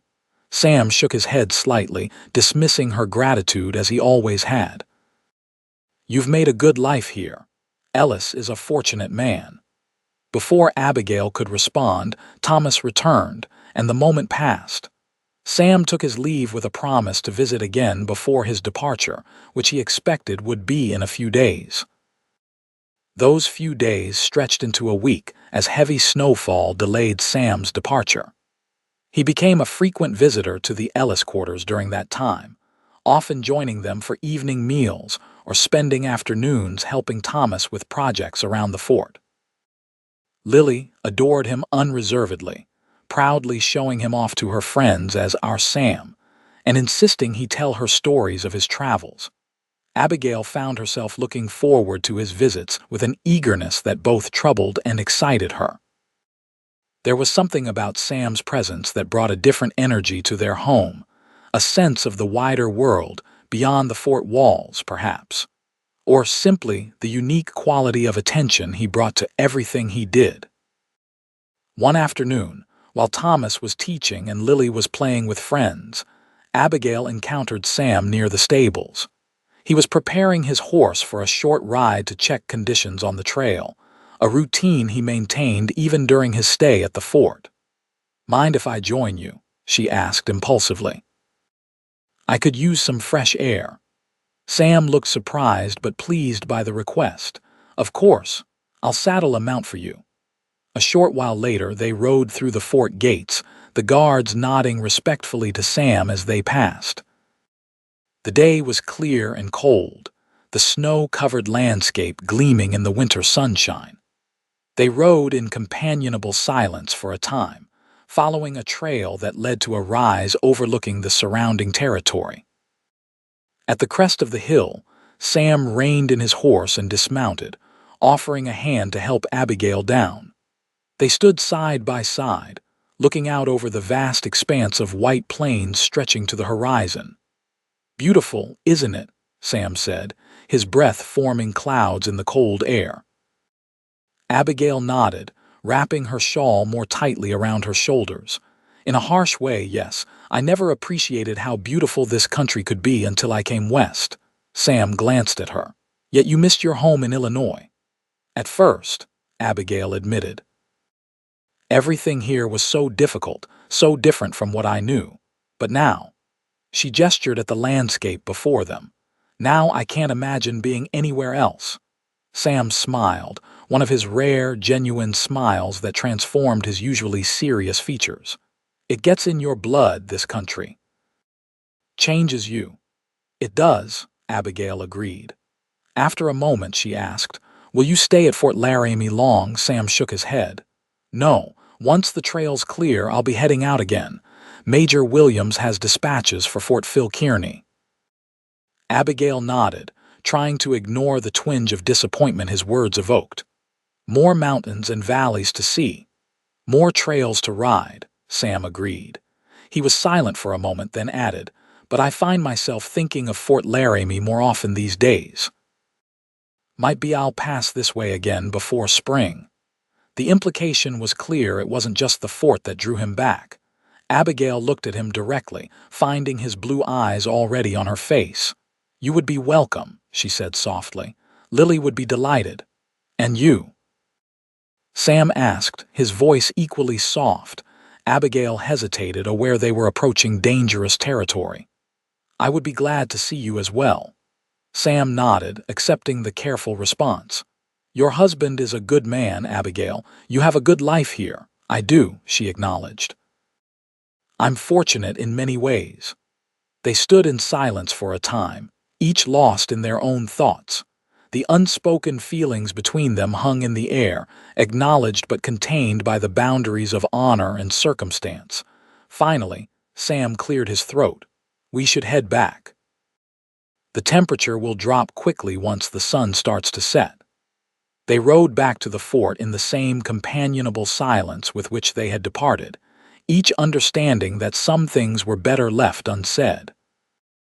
Yet Abigail found a curious peace in that ride, as if the acknowledgement of their connection, however constrained by circumstance, had eased something within her. The next morning brought news that the trails were clearing, and preparations began for Sam's departure. He spent his last evening at Fort Laramie with the Ellis family, Lily insisting on sitting beside him at dinner, and showing him how she could now write her name on her slate. After Lily had been put to bed, extracting a promise from Sam that he would say goodbye before leaving in the morning, the three adults sat by the fire for a final conversation. Thomas, who had grown to genuinely like and respect Sam during his stay, spoke of future plans for the school and invited Sam to visit whenever his travels brought him to Fort Laramie. "You'll always have a place at our table," Thomas assured him. "After what you did for my family, you're as good as kin to us."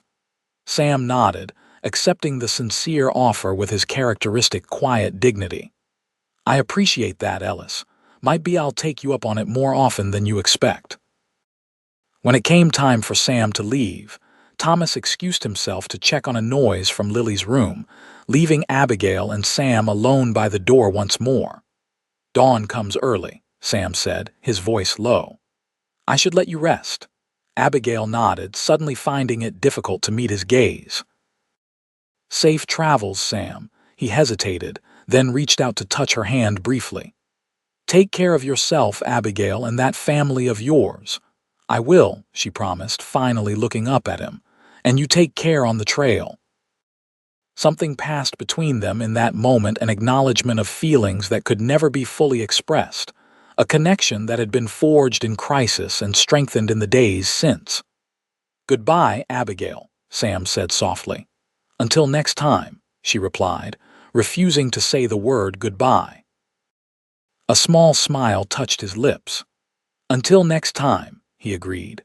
As promised, Sam stopped by early the next morning to say farewell to Lily, who was unusually solemn as she hugged him goodbye. Abigail and Thomas walked with him to the fort gates, where his horse was saddled and ready for the journey. With a final handshake for Thomas and a nod to Abigail, Sam mounted and rode through the gates, his figure gradually diminishing as he followed the trail north toward Fort Phil Kearny. Life at Fort Laramie continued its steady rhythm after Sam's departure. Winter gave way to spring, bringing new activities and challenges. Thomas's school flourished, and Abigail found herself increasingly involved in the medical care of the fort's inhabitants, her skills growing with practice and guidance from the occasional visiting doctor. Lily thrived in the community, growing taller and more articulate with each passing month. She still played with the wooden animals Sam had carved for her, and occasionally asked when he might return, but with the resilience of childhood, she adapted to his absence. Spring turned to summer, and summer to fall once more. News came occasionally of Sam Pierce, reports of dispatches delivered, of guidance provided to Army patrols, of his reputation for reliability and skill in the wilderness. But the man himself did not return to Fort Laramie. Abigail told herself it was for the best. The connection between them, whatever it might have been, was better left unexplored. She had a good life, a loving husband, a thriving daughter. Wanting more would be selfish and foolish. Yet sometimes, in the quiet moments before sleep, she would take out the wooden horse Sam had carved for her and remember the words he had spoken when he lifted her and Lily from the dusty trail. "Your burden is mine now." Simple words that had meant everything in that moment of desperation. It was on a crisp October day, with leaves turning gold on the cottonwoods along the river, that Major Williams summoned Thomas to his office. Abigail was tending to a soldier with a broken arm when her husband found her, his face pale and his expression troubled. "What is it?" she asked, immediately concerned. "Has something happened?" Thomas nodded, drawing her aside. "It's Pierce.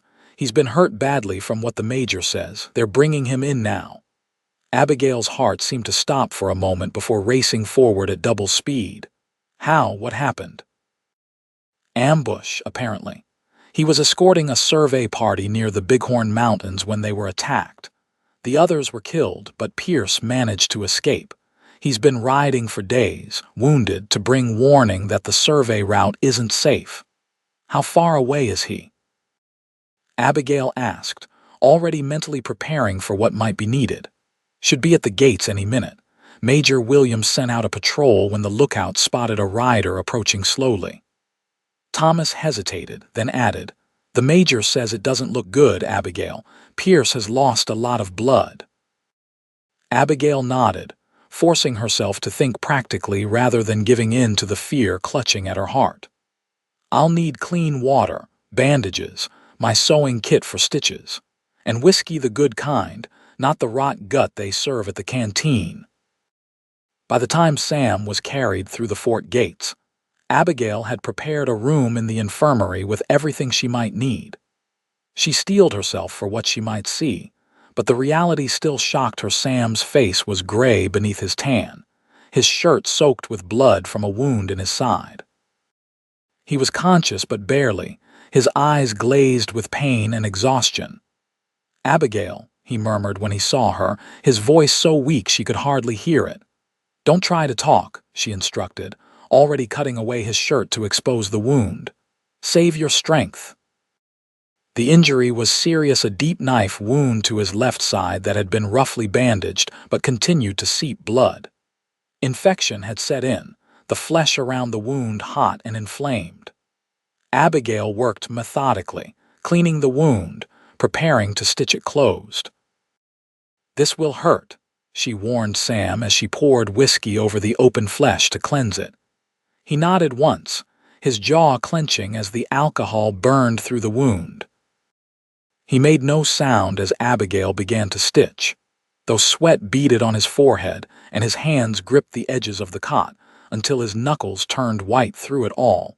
Thomas assisted silently, handing Abigail what she needed and helping to hold Sam still when necessary. His presence was a comfort, his steady hands and calm demeanor a reminder of why she had fallen in love with him years ago. When the wound was finally closed and bandaged, Abigail turned her attention to Sam's other injuries, a gash on his forehead that also required stitches, bruises that suggested he had fallen or been beaten, and the general exhaustion of a man who had pushed himself beyond normal human endurance. "He needs rest now," she told Thomas and Major Williams, who had come to check on his scout, "and we need to watch for fever. The infection is my greatest concern." "Will he survive?" the major asked bluntly. Abigail looked at Sam's still form, his breathing shallow but steady.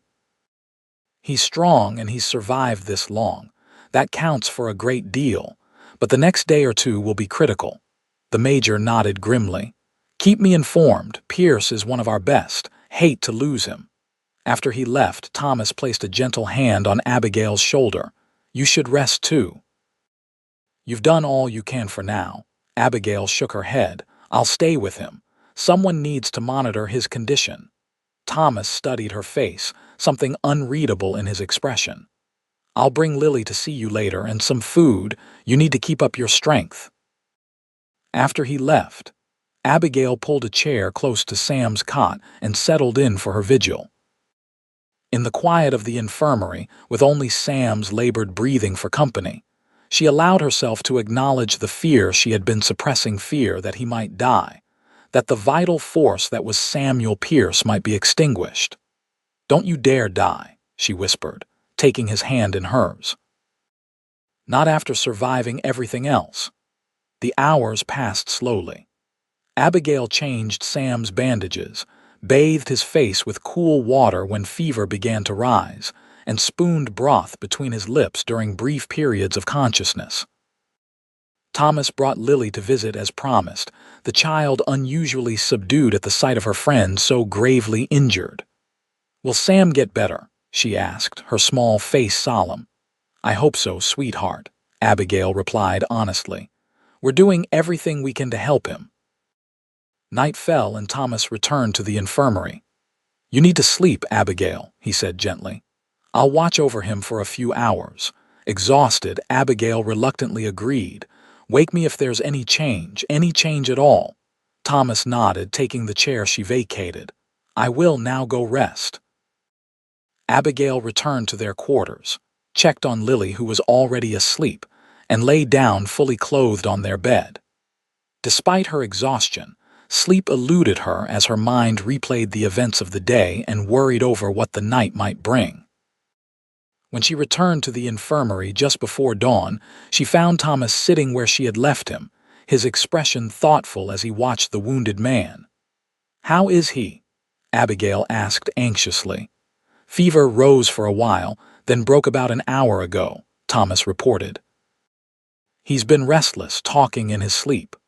"What did he say?" Abigail asked, moving to check Sam's bandages. Thomas hesitated. "Your name, mostly, and something about burdens." Abigail's hand stilled for a moment before continuing their work. "He saved our lives," she said quietly. "That creates a bond." "Yes," Thomas agreed, his voice equally quiet. "I imagine it does." The day passed with small signs of improvement. Sam's fever remained at bay, and he woke for longer periods, though he was still weak and confused at times. By evening, Abigail was cautiously optimistic that the worst had passed. "You had us worried," she told Sam during one of his lucid periods, as she helped him drink some broth. "Sorry about that," he replied, his voice hoarse but stronger than it had been. "Didn't plan on getting stabbed." Abigail smiled despite herself. "I should hope not. It's terribly inconvenient for everyone involved." A ghost of his old smile touched Sam's lips. "I'll try to be more considerate next time." "See that you are," Abigail said, adjusting his pillow. "And let's avoid a next time altogether, shall we?" Over the following days, Sam's condition improved steadily. The infection receded and his strength began to return, though he remained weak and in pain from his injuries. Abigail continued to oversee his care, with Thomas and occasionally Lily helping when they could. It was during one of these visits, about a week after Sam's arrival at the fort, that Thomas observed something that changed everything. Abigail was changing Sam's bandages, her movements gentle and practiced. Sam watched her work, his expression one of complete trust, and something Thomas recognized because he had seen it in his own face when he looked at Abigail. Later that evening, after Lily had gone to bed, Thomas sat with Abigail by their fire. "I need to ask you something," he said, his voice serious but not accusing. "About Pierce." Abigail tensed, uncertain what was coming. "What about him?" Thomas met her gaze directly. "Are you in love with him?" The question, asked so plainly, stunned Abigail. She opened her mouth to deny it automatically, then closed it again, unwilling to lie to the man who had been her partner for so long. "I don't know," she said finally, her voice barely above a whisper. "I care for him deeply. I can't deny that. But I've never acted on those feelings, Thomas. I would never betray you that way." Thomas nodded slowly, accepting her honesty. "I believe you, but I see the way he looks at you, Abigail, and the way you look at him when you think no one is watching." Tears filled Abigail's eyes. "I'm sorry. I never meant for this to happen. I love you, Thomas. You're my husband, Lily's father." "I know you love me," Thomas said gently, "but I'm beginning to wonder if that's enough." "What are you saying?" Abigail asked, fear creeping into her voice. Thomas sighed, running a hand through his hair. "I'm saying that I've had a lot of time to think since Pierce came back into our lives. About what makes a marriage work, about what we both deserve." "Thomas," he held up a hand to stop her. "Let me finish, please. When I thought you and Lily were dead, it nearly destroyed me. Then to find you alive, to have you back, it felt like a miracle. But the truth is, things haven't been right between us for a long time, have they?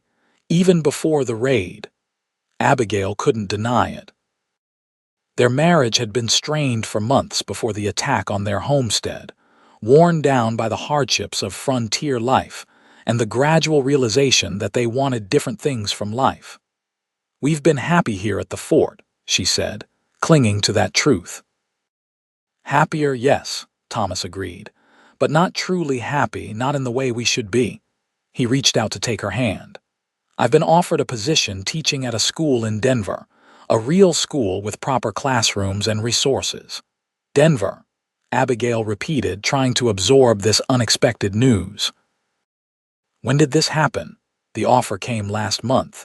I've been considering it, trying to decide what's best for all of us." Thomas squeezed her hand gently. "It's the opportunity I've been waiting for, Abigail, a chance to do what I'm truly meant to do." Abigail nodded slowly, understanding dawning. "You want to accept?" "I do," Thomas admitted, "but I won't go without Lily. She needs her father." The implication was clear. Thomas was suggesting a separation, one that would take their daughter with him. The thought of being parted from Lily was like a physical pain in Abigail's chest. "You would take her from me?" she asked, her voice breaking. Thomas shook his head. "No, that's not what I'm proposing. I'm suggesting that you need time to figure out what and who you truly want, and Lily needs stability while you do that." "So you're leaving me," Abigail said, the reality of the situation finally sinking in. "I'm giving you a choice," Thomas corrected gently. "Come with us to Denver, commit to our marriage fully, and we'll make a new start together. Or stay here, see if what you feel for Pierce is real and lasting, and we'll figure out an arrangement for Lily that works for everyone." Abigail stared at him, overwhelmed by the decision he was placing before her. "This isn't fair, Thomas." "Perhaps not," he agreed. "But neither is living in a marriage where one person's heart is divided." The conversation ended there, both of them too emotional to continue. Abigail lay awake most of the night, Thomas's words echoing in her mind. Was he right? Had she been fooling herself, thinking she could ignore her feelings for Sam and continue as before? The next day, Abigail went to the infirmary as usual to check on Sam. He was sitting up now, able to feed himself and moving around a bit, though still far from fully recovered. "You look troubled," he observed as she checked his bandages. Abigail tried to smile. "Just tired. It's been a long week." Sam caught her hand as she worked, forcing her to look at him. "What's wrong, Abigail? And don't tell me it's nothing. I know you better than that." The concern in his eyes nearly undid her composure. How could she tell him that her marriage was falling apart, partly because of feelings she had developed for him? It seemed impossibly selfish and unfair to burden him with that knowledge while he was still recovering. "Thomas has been offered a teaching position in Denver," she said instead, sharing only part of the truth. "He wants to accept." Sam nodded slowly. "It's a good opportunity for a man with his skills. Will you go with him?" The direct question caught Abigail off guard. I don't know. We're still discussing it." Sam studied her face, seeing more than she wanted him to. "Is there something else? Something you're not telling me?" Abigail hesitated, torn between honesty and caution. "It's complicated," she said finally. "Life usually is," Sam replied, releasing her hand. "But if there's anything I can do to help, you know I would." The sincerity in his voice made her decision even more difficult. What did she truly want? The safe, familiar life with Thomas, a man she respected and cared for deeply. Or the unknown path with Sam, a man who stirred her heart in ways she hadn't thought possible. "I know," she said softly. "Thank you." The following days were a blur of conflicting emotions for Abigail. Thomas moved forward with his plans, accepting the position in Denver and making arrangements for their departure at the end of the month. He was kind but firm in his resolve, giving Abigail the space to make her decision while proceeding as if she would choose to come with him. Sam continued to recover, gradually regaining his strength. He spent time with Lily whenever Abigail brought her to visit, but seemed to sense the tension between Abigail and Thomas and kept a respectful distance from their family concerns. It was Lily who unwittingly brought matters to a head. During one of their visits to the infirmary, she announced to Sam, "We're going to Denver. Papa's going to be a teacher in a big school." Sam's gaze flew to Abigail's face. "Is that so?" he asked mildly. "Papa says there are lots of children there for me to play with," Lily continued, oblivious to the undercurrents between the adults. "It sounds like a fine place," Sam agreed, still watching Abigail. "When do you leave?" "End of the month," Abigail replied, unable to meet his eyes. Thomas has accepted the position. After Lily had been distracted by a soldier delivering meals to the infirmary, Sam spoke quietly to Abigail. "You've made your decision, then?" It wasn't a question, but Abigail answered anyway. "No, not yet." Sam frowned, confused. "But Lily seems to think Thomas has decided," Abigail interrupted. "He's taking Lily to Denver. Whether I go with them is still undetermined."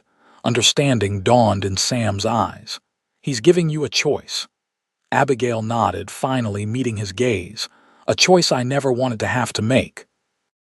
Sam was silent for a long moment. "What do you want, Abigail?" The question, asked so simply, deserved an honest answer.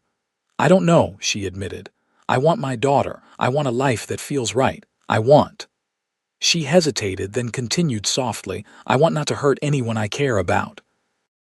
Sam reached for her hand, his touch gentle. "Sometimes that's not possible. Sometimes, no matter what you choose, someone gets hurt." "That doesn't make it easier," Abigail said, fighting back tears. "No," Sam agreed. "It doesn't." They were interrupted by Lily's return, and the conversation was left unfinished. But that evening, as Abigail prepared dinner in their quarters, Thomas broached the subject again. "Have you had a chance to think about what we discussed?" he asked, his tone carefully neutral. Abigail nodded, setting down the knife she was using to cut vegetables. "I have, but I'm no closer to a decision." Thomas sighed. "Time is running short, Abigail. I leave for Denver in 2 weeks." "I know," she said, frustration edging her voice.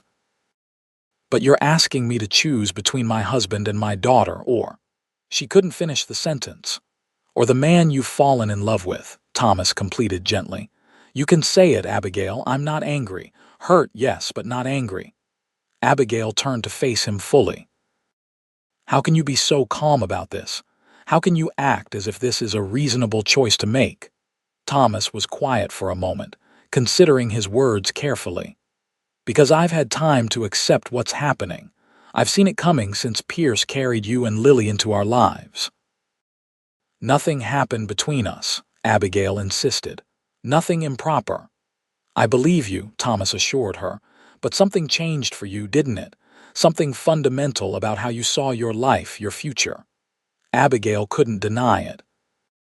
From the moment Sam had lifted her and Lily from the dusty trail, saying those simple words, "Your burden is mine now," something had shifted inside her. It wasn't just gratitude or the natural attachment that forms between people who face danger together.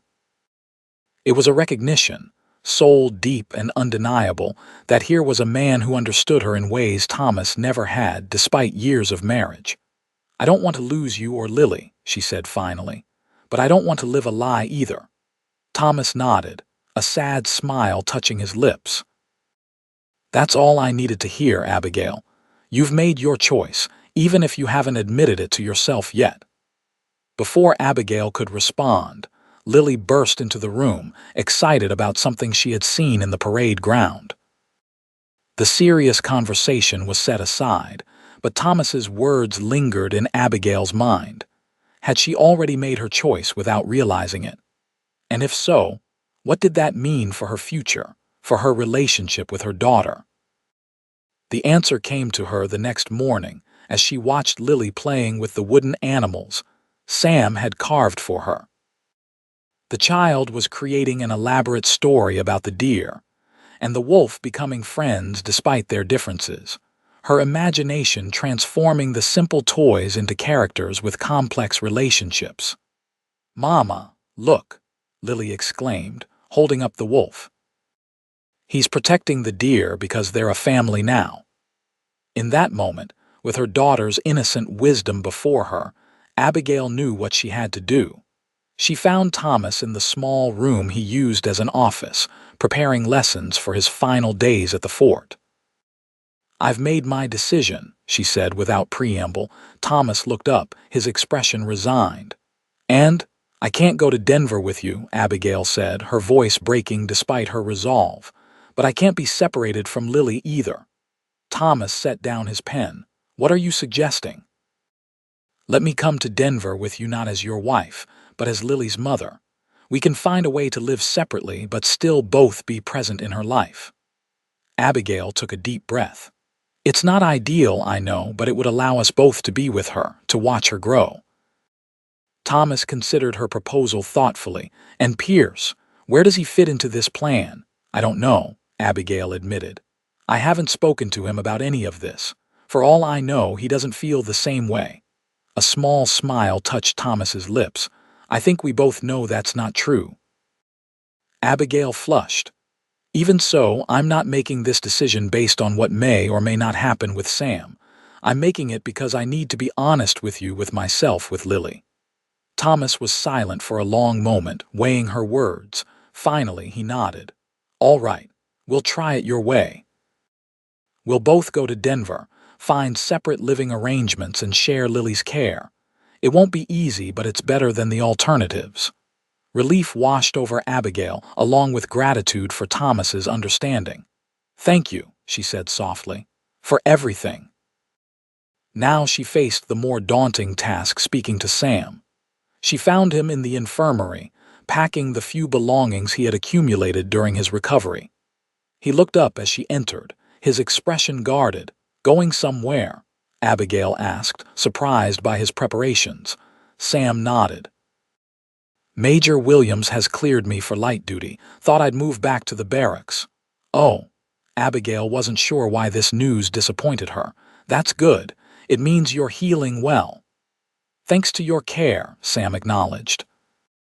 He continued packing for a moment, then asked without looking at her, "Have you decided about Denver?" Abigail took a deep breath. "Yes, I'm going with Thomas and Lily." Sam's hands stilled for a moment before resuming their task. "I see. That's for the best, I'm sure." The resignation in his voice broke something in Abigail. "No, you don't understand. I'm going, but not as Thomas's wife. We're separating. I'll be there for Lily, but Thomas and I." She trailed off, unsure how to explain the arrangement they had agreed upon. Sam turned to face her fully, confusion and something like hope in his eyes. "You're leaving him."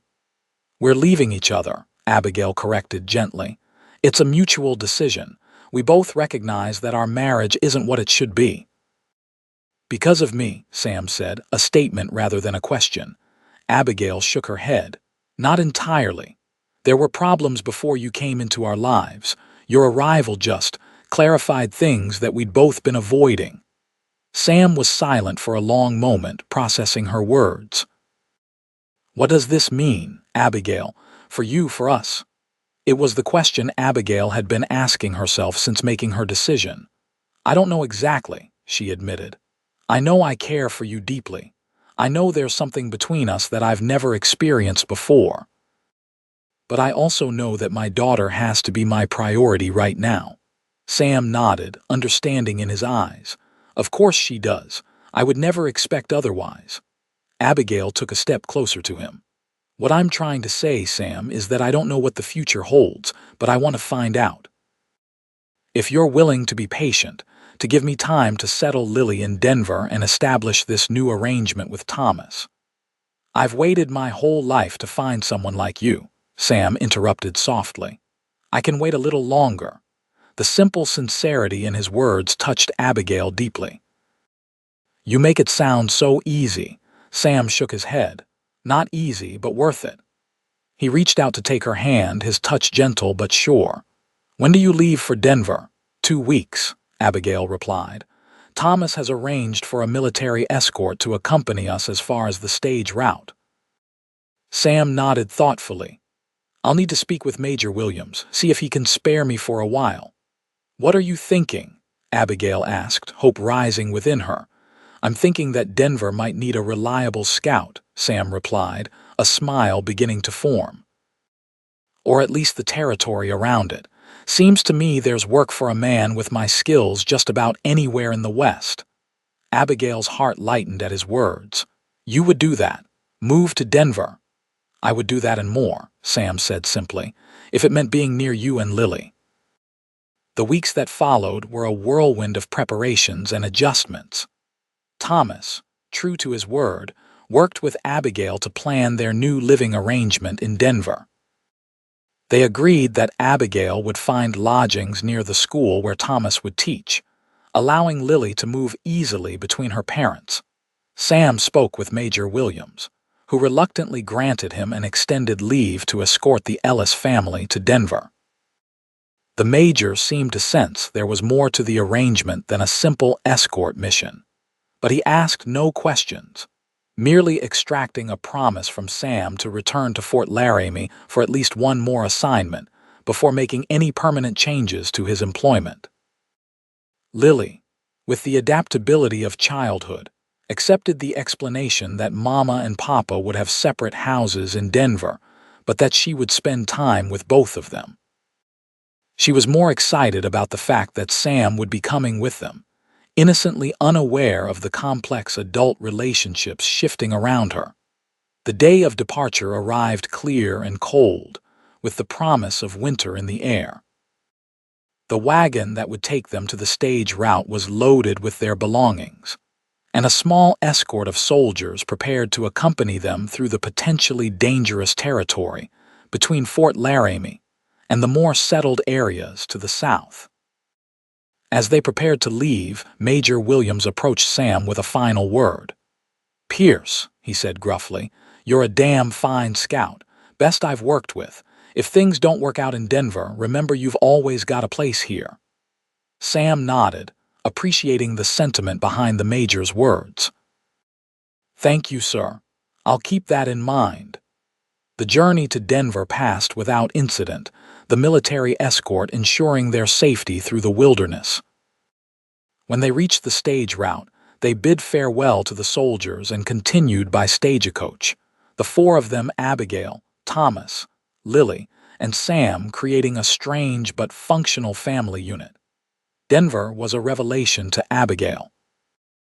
Though still a frontier town in many ways, it boasted amenities she had almost forgotten existed: proper stores, a hotel with real beds, streets laid out in orderly patterns. It was a place where civilization was taking firm root, a sharp contrast to the isolated existence they had known at their homestead. Thomas quickly found suitable lodgings near the school where he would teach, and with Sam's help, Abigail secured a small house just 2 streets away. The arrangement was unconventional, but the growing city of Denver had room for all kinds of families and living situations. As they settled into their new lives, the arrangement that had seemed so awkward in theory began to work in practice. Lily split her time between her parents' homes, thriving in the stability provided by both. Thomas threw himself into his teaching, finding fulfillment in the work he was truly meant to do. And Sam, who had initially planned to find work as a scout in the surrounding territory, discovered an unexpected opportunity. "The city marshal is looking for deputies," he told Abigail one evening as they sat on the porch of her small house, Lily already asleep inside. "Says they need men who know the territory and can handle themselves in difficult situations." Abigail studied his face in the fading light. "Is that something you'd want to do? It seems very different from scouting." Sam considered the question thoughtfully. "It is different. More settled, for one thing. But there's something appealing about helping to build safety in a growing place like this. And it would mean staying in Denver, not disappearing into the wilderness for weeks at a time." The implication was clear. It would mean being near Abigail and Lily consistently, not just during brief visits between scouting assignments. "I think you'd make an excellent deputy," Abigail said softly. "You have a natural sense of justice, and people trust you instinctively." Sam smiled, one of his rare, genuine smiles that transformed his usually serious face. "Do they now?" "They do," Abigail confirmed. "I should know. I trusted you with my life and my daughter's before I even knew your name." Sam reached for her hand, his touch gentle but sure. "That was the day my life changed, you know. Finding you on that trail, carrying Lily with the last of your strength. I knew then that I'd never be the same." Abigail intertwined her fingers with his. "Mine changed too. When you lifted us both and said those words, 'Your burden is mine now,' something shifted inside me. It was as if everything that came before was preparation for that moment." They sat in companionable silence for a time, watching as the first stars appeared in the darkening sky. Their relationship had developed slowly over the months since arriving in Denver, both of them conscious of the need for care and respect in the unusual situation they found themselves in. Thomas, with a generosity of spirit that Abigail would always be grateful for, had accepted Sam's place in their reconfigured family with grace. The two men had developed a cautious friendship based on mutual respect and their shared concern for Lily's happiness. "I spoke with Thomas today," Sam said after a while, "asked for his blessing." Abigail turned to him, surprised. "His blessing? For what?" Sam shifted to face her directly, his expression serious. "For this." He reached into his pocket and withdrew a small object, a carved wooden ring, polished to a soft gleam in the twilight. "I'm not a wealthy man, Abigail. Can't offer you gold or silver, but I can offer you this, made with my own hands, as a symbol of what I feel for you." Abigail's breath caught as she realized what was happening. "Sam, I love you," he said simply. "Have from the moment I saw you carrying Lily across that dusty plain, refusing to give up despite everything. I want to build a life with you if you'll have me." Tears filled Abigail's eyes as she looked at the ring he offered, a simple band with an intricate pattern carved around its circumference. "It's beautiful," she whispered. "Like you," Sam replied. "Strong and beautiful and more precious than anything in this world." Abigail met his gaze, her heart full to bursting. "Yes," she said softly. "Yes, I'll have you, Samuel Pierce. Your burdens and your joys, all of it." Sam slipped the wooden ring onto her finger, then leaned forward to kiss her, their first kiss, full of promise and the culmination of feelings that had grown between them since that fateful day on the Wyoming plains. When they parted, Abigail rested her forehead against his. "What did Thomas say?" "When you asked for his blessing," Sam smiled. "He said he'd known this was coming since Fort Laramie, said if anyone deserved happiness it was you, and that he trusted me to take care of you and Lily." "He's a good man," Abigail said softly. "We're fortunate, all of us, to have found a way through this that honors what we feel." In the spring of 1877, Abigail Ellis became Abigail Pierce in a small ceremony attended by Thomas, Lily, and the friends they had made in Denver. Sam had indeed taken the position as deputy marshal, his steady presence and quiet authority making him respected throughout the growing city. They built their home on the outskirts of Denver, close enough for Lily to move easily between her parents, but with enough space for the horses Sam insisted were essential. Thomas remained a constant in Lily's life, his relationship with Abigail evolving into a friendship based on mutual respect and their shared love for their daughter. And on summer evenings, when the western sky blazed with colors no painter could capture, Sam and Abigail would sit on their porch, watching Lily play in the yard that stretched toward the distant mountains. Sometimes Sam would take out his knife and a piece of wood, carving animals for Lily or decorative items for their home. And sometimes, when the mood was right, he would tell stories of his days as a scout, of the vast wilderness he had traversed, and of the day he had found a woman carrying her child across the plains. "Your burden is mine now," he would say, drawing Abigail close, "then and always." And Abigail, nestled against the strength that had carried her through her darkest hour, would smile and respond, "And yours is mine." In those moments, with the life they had built surrounding them, they knew that what had begun as rescue had transformed into something far more precious, a love forged in hardship, tested by circumstance, and ultimately triumphant against all odds. For Abigail and Sam, the journey that had started on a dusty trail in the Wyoming Territory had led them home, not to a place, but to each other, where burdens shared became joys multiplied, and where the promise made in a moment of desperation became the foundation for a lifetime of love.